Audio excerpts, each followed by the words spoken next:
आप देख रहे हैं अनहोनी। अनहोनी में आज की कहानी हमारे साथ शेयर की है अशोक जी ने। तो चलिए बढ़ते हैं आज की इस कहानी की ओर। मेरी बस शाम के 4 बजे की थी, जिस कारण मैं फटाफट अपनी तैयारी कर रहा था कि तभी मेरी माँ चलकर मेरे पास आई और बोली, अशोक, तू रात वाली बस से जा रहा है तो थोड़ा संभल कर जाना।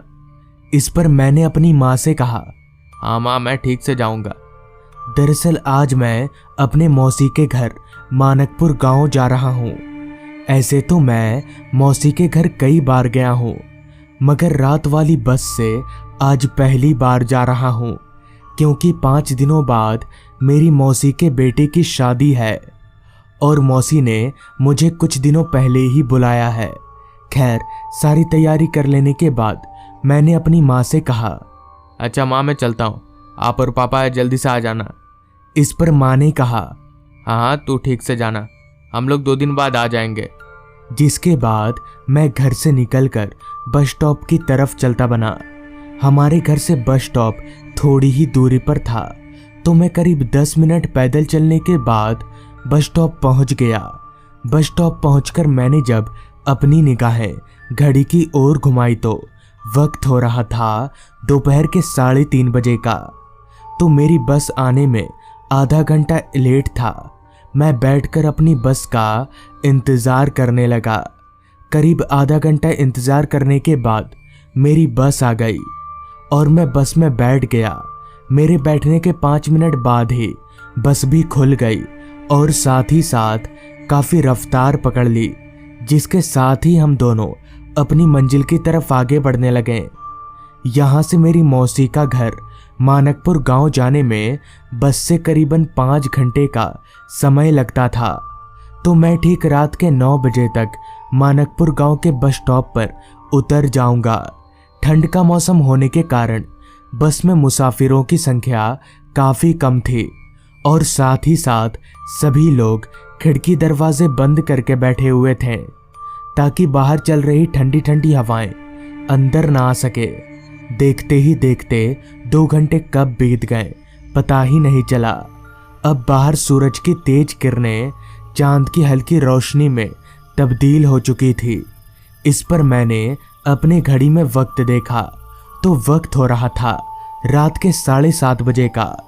लेकिन ठंड का मौसम होने के कारण 7:30 बजे 10 बजे की तरह मालूम पड़ रहा था और इसका असर साफ साफ रास्ते पर भी दिख रहा था, क्योंकि रास्ते पर गाड़ियों का काफिला ना के बराबर था। खैर, बस आगे बढ़ती चली गई और इक्का दुक्का मुसाफिर अपने अपने ठिकाने पर उतरते चले गए। मेरे गांव आने से एक स्टॉप पहले बस के सारे मुसाफिर उतर चुके थे और ठीक रात के 9 बजे मैं मानकपुर बस स्टॉप पर उतरा। बस मुझे उस बस स्टॉप पर उतारकर आगे चली गई। बस से उतरते ही मैंने जब अपनी निगाहें इधर उधर घुमाई तो मैं एकदम से हैरान हो गया, क्योंकि दिन के वक्त इस बस स्टॉप पर जितना चहल पहल रहता है, रात को उतना ही सन्नाटा फैला हुआ था। दूर दूर तक पूरे बस स्टॉप पर मुझे इंसान तो दूर परिंदा तलक भी दिखाई नहीं दे रहा था। बस स्टॉप से मेरी मौसी का घर तकरीबन 7 किलोमीटर दूर था, लेकिन आसपास के माहौल को देखकर मुझे लग नहीं रहा था कि मुझे यहाँ कोई सवारी मिल पाएगी। इस पर मैंने अपने मन ही मन में कहा, लगता है आज मुझे यहाँ से पैदल चलकर ही जाना होगा। इतना बोलकर मैं चलते हुए बस स्टॉप से बाहर निकला तो बाहर का माहौल और भी ज्यादा वीरान था। ना तो किसी तरह की रोशनी और ना ही किसी तरह का शोर उस पूरे रास्ते पर सुनाई पड़ रहा था। अंधेरा तो इतना छाया हुआ था कि मुझे ठीक से आगे का रास्ता भी दिखाई नहीं पड़ रहा था। बीच बीच में आ रही रात कीड़ों की आवाज़ें उस पूरे माहौल को और भी ज़्यादा सुनसान बना रही थी।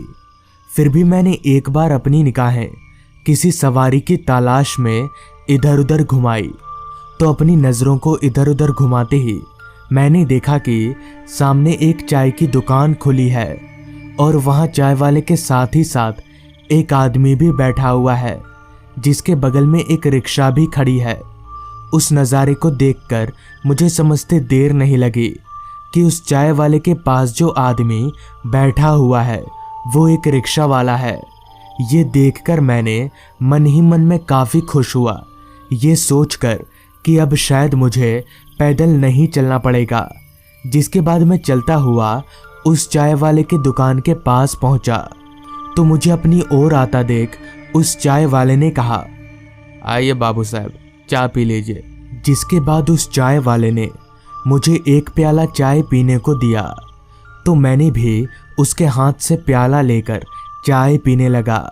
अभी मैं चाय पी ही रहा था कि तभी बगल में बैठे उस आदमी ने कहा, कहाँ जाना है बाबू साहब आपको? चलिए मैं छोड़ देता हूँ। उस रिक्शे वाले के मुंह से ये सुनते ही मैं और ज़्यादा खुश हुआ और उस रिक्शे वाले को मौसी के घर का पता बताया। जिसके बाद उस रिक्शे वाले ने मुझे रिक्शा पर चढ़कर बैठने का इशारा किया तो मैं भी उसकी रिक्शा पर चढ़कर बैठ गया।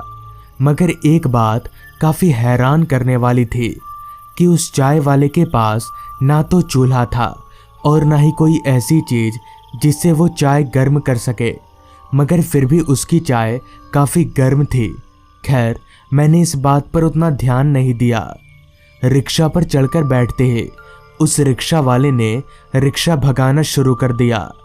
अब रात काफ़ी हो चुकी थी, जिस कारण आसपास का माहौल और भी ज़्यादा वीरान हो चुका था। रास्ते के किनारे जंगलों से आ रही जंगली जानवरों की आवाज़ें सुनकर मेरा शरीर सुन्न पड़ जा रहा था। इस पर मैंने उस रिक्शा वाले से कहा, भाई साहब, आपको जंगली जानवरों से डर नहीं लगता? इस पर उस रिक्शा वाले ने कहा, पहले लगा था बाबू साहब, अब नहीं लगता। उस रिक्शा वाले का ये जवाब मुझे कुछ समझ में नहीं आया। खैर, इस पर मैंने उसे दोबारा कुछ नहीं पूछा।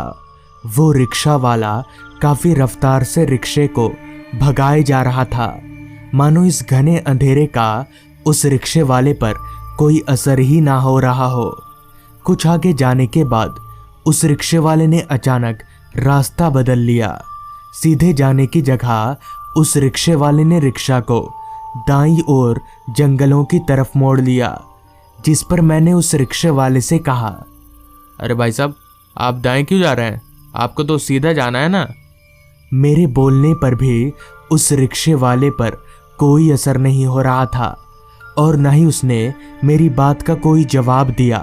साथ ही साथ उसने अपनी रिक्शा की रफ्तार और बढ़ा दी। अब मुझे काफ़ी गुस्सा आ रहा था कि तभी मैंने उस रिक्शा वाले के कंधे को पकड़कर मेरी ओर खींचा तो मेरे खींचते ही उस रिक्शे वाले का हाथ उखड़कर मेरे हाथ में आ गया।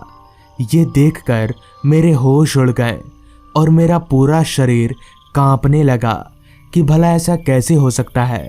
अभी मैं कांप ही रहा था कि तभी एकदम से वो रिक्शा वाला मेरी ओर मुड़ा, लेकिन अब उसका चेहरा पूरी तरह से बदल चुका था और उसका पूरा शरीर कटा हुआ दिखाई पड़ रहा था।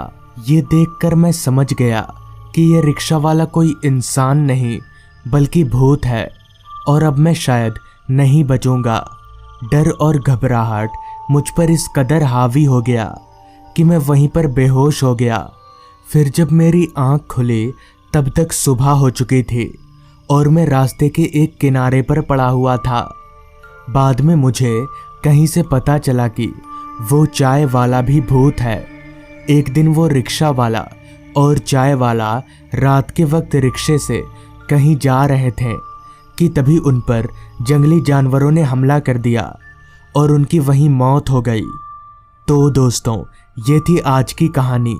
अगर आपको ये कहानी पसंद आई हो तो चैनल को ज़रूर सब्सक्राइब कर लें। तो मैं आपका दोस्त आर्यन जल्द ही मिलूंगा आपसे ऐसी ही एक कहानी के साथ।